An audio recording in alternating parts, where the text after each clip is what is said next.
Parte 1. O que são os Kanimas? Sendo o vilão porradeiro, digamos assim, da segunda temporada de Teen-Wolf, o Kanima é essencialmente um lobisomem cuja transformação, de alguma maneira, deu errado, entre aspas. Até onde se sabe, isso é resultado dos demônios pessoais do Metamorfo, que por algum motivo fizeram com que o humano sofresse uma mutação e assumisse uma forma mais reptiliana, ao contrário de um lobisomem que está quase sempre predisposto a procurar um bando, já que isso torna ele mais poderoso e fornece um sistema de apoio. O Kanima é um ser subserviente que sempre vai procurar um mestre para controlar as suas ações. Trace, que nem era um Kanima direito, mesmo assim ela foi controlada pelos Doutores do Medo e depois pelo Theo Raken. Jackson é a única pessoa conhecida na série como um verdadeiro Kanima, embora pelas fotos dos pacientes do Valak houve pelo menos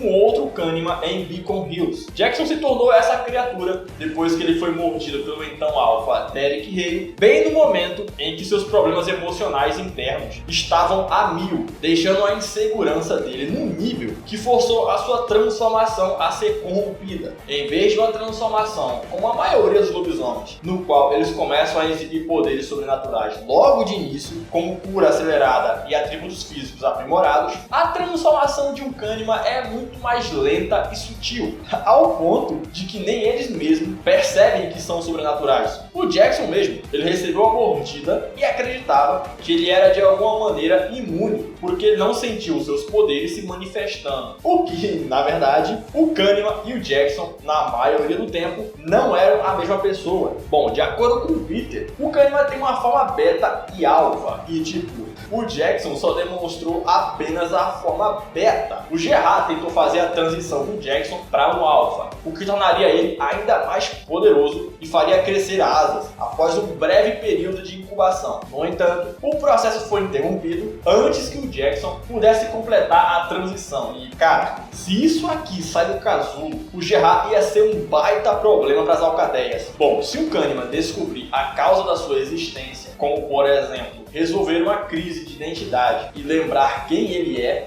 o gene de lobisomem vai se corrigir e fará com que a pessoa se torne um verdadeiro lobisomem. Se isso acontece, o lobisomem que já foi um Kanima manterá algumas habilidades e características da época como reptiliano, como por exemplo as garras que secretam veneno e seus olhos de réptil. Além disso, um híbrido de lobisomem com Kanima também é capaz de invocar uma cauda e vai possuir uma maior tolerância à maioria das espécies de Acônia. Opa, e aí, tudo bem? O Kanima foi uma grande surpresa na segunda temporada. Primeiro que a mitologia dessa coisa é bem única, mesmo ele sendo uma mutação dos lobisomens. Segundo, é que o arco do Kanima na série estabeleceu bastante conceitos que mais tarde seriam usados. Por exemplo, a frase "a mordida reflete quem você é". E nesse vídeo eu vou te apresentar os Kanimas de Teen-Wolf, te contar como e por que eles existem, seus poderes e o quão forte eles foram. Antes eu te agradeço pelo seu gostei, a sua inscrição e o seu compartilhamento. Quase 20 mil inscritos e pô, é graças à fidelidade de vocês. Obrigadão mesmo. Parte 2. Como o Kanima é descrito no Bestiário Argent. Boa parte do que a gente sabe sobre os Kanimas vem das descrições dadas pelo Bestiário Argent. E lá está escrito principalmente que, assim como o lobo, o poder do Kanima é maior no pico da lua. O Kanima é uma mutação do gene de lobisomem, que não pode se transformar completamente até que resolva aquilo que o manifestou. Como o lobo, o Kanima é uma criatura social, mas onde o lobo vai procurar uma matilha, o Kanima procura um mestre. O Kanima é uma arma de vingança e é usado para cumprir as ordens do seu mestre. É contado no bestiário sobre um padre que se tornou o mestre de um Kanima, ou usando para fazer uma limpa na sua aldeia. Porém, o vínculo de ambos se tornou tão forte que a vontade do padre veio a ser a vontade do Kanima, ou seja, qualquer um que não estivesse de acordo com as visões do padre. Bom, vocês já sabem, moleque, os verificadinhos autoritários do Twitter, cara, eles iam amar ter um Kanima, hein? Nossa, velho, ia ser um massacre. Essa primeira parte sobre os Kanimas serem mais fortes na lua cheia é interessante, porque implica que eles também têm uma fase mais fraca, o que condiz bastante com as contradições de força do Kanima. E também faz muito sentido os Kanimas serem uma arma de vingança, porque isso deixa deixa bem óbvio o porquê eles não duram muito. Quase todos nem sequer vivem até a fase de um alfa. E tá aí, cara, daria um bom vídeo isso, né? O quão forte seria um alfa de um Cânima. Parte final, todos os poderes e fraquezas. Tracy e Jackson demonstraram bastante poderes, num nível bem próximo ao de um alfa, especialmente o Jackson. Tracy foi um caso mais curioso. A pele dela era capaz de aguentar a maioria dos cortes e tiros, o que é um tanto diferente do Jackson. Não sei se faz sentido, mas será que cada Cânima tem um poder único, além do seu combo padrão? O que você acha? Deixa aí nos comentários. Bom, de poderes, Jackson e Tracy demonstraram super força. Cânimas possuem uma força tremenda, e olha que eles são bem mais fortes que a maioria das criaturas sobrenaturais da série. Isso foi demonstrado em quase todos os encontros que os personagens tiveram com o Cânima, já que o Jackson mostrou ser capaz de rasgar ossos, arrancar portas de carros e quebrar paredes de aço.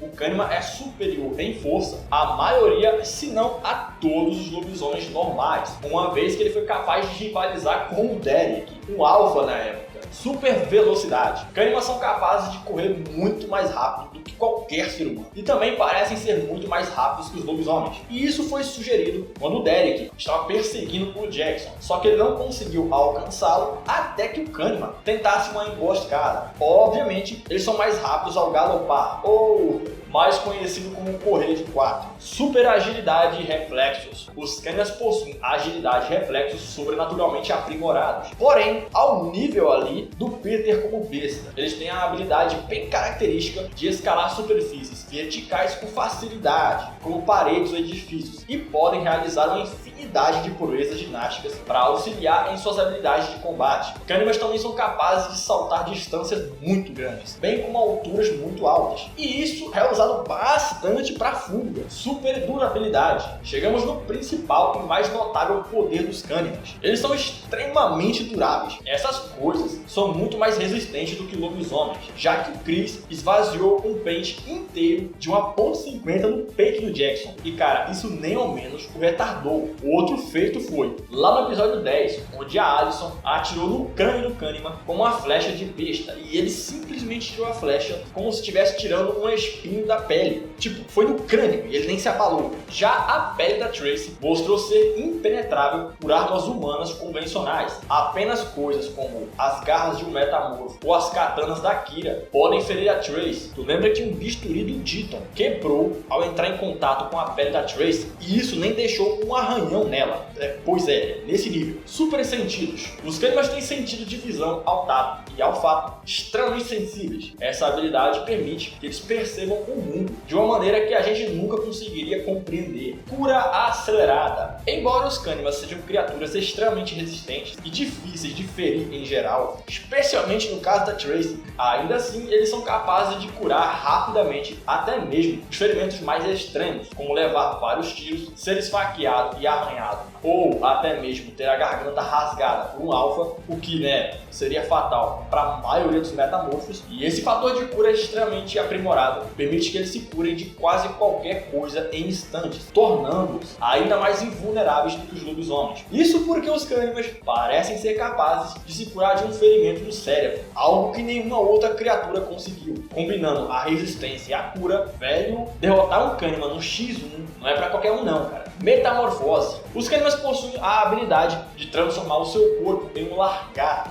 e também são capazes de mudar parcialmente certas partes do corpo. Eles normalmente se transformam naquela coisa que eles viram, porque naquela forma eles ficam mais poderosos. Quando isso acontece, o seu corpo inteiro se torna semelhante a uma cobra, com escamas verdes e brilhantes. O famoso veneno paralítico. As garras de um Cânima e a ponta da sua cauda contém uma forma desconhecida de veneno que pode paralisar as suas vítimas em segundos ou até minutos, dependendo da quantidade de veneno e da capacidade de cura da vítima. Visto que o Cânima é como uma cobra na sua forma de réptil, ele não pode ser paralisado pelo seu próprio próprio veneno. No entanto, na forma humana, ele pode ficar paralisado e foi justamente isso que dificultou a identificação do Kahneman na forma humana. E o último poder deles, e um particularmente bem interessante, é a inibição de cheiro. Enquanto estiverem na sua forma reptiliana, o Kahneman não tem cheiro, tornando impossível para lobisomens e outras criaturas rastreá-los. Ou seja, além de rápido, quase invulnerável e venenoso, essa coisa ainda é irrastreável. Claro, ele tem as suas fraquezas, né? Poucas, mas tem. A primeira são cinzas da montanha. Kahnemans não podem passar pela barreira quase impenetrável criada pelas cinzas da montanha. Se o círculo for feito corretamente, eles não têm saída. E, curiosamente, essa fraqueza também se estende ao mestre do Kahneman, independente dele ser sobrenatural ou não. Claro, né? Essa fraqueza não vale para Trace, afinal, ela nem é um Kahneman direito, mas uma fraqueza e é o mestre. O Kahneman sofre das mesmas fraquezas do seu mestre. O Matt, por exemplo, ele não sabia nadar e tinha medo d'água, e isso foi estendido ao Kahneman. E a fraqueza mais óbvia é a lua cheia. Como todos os transmorfos da série,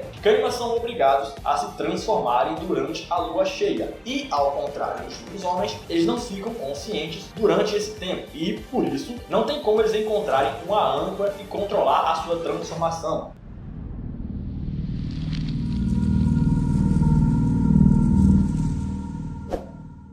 E bom, isso é tudo que se sabe sobre os Kahnemans de Teen Wolf.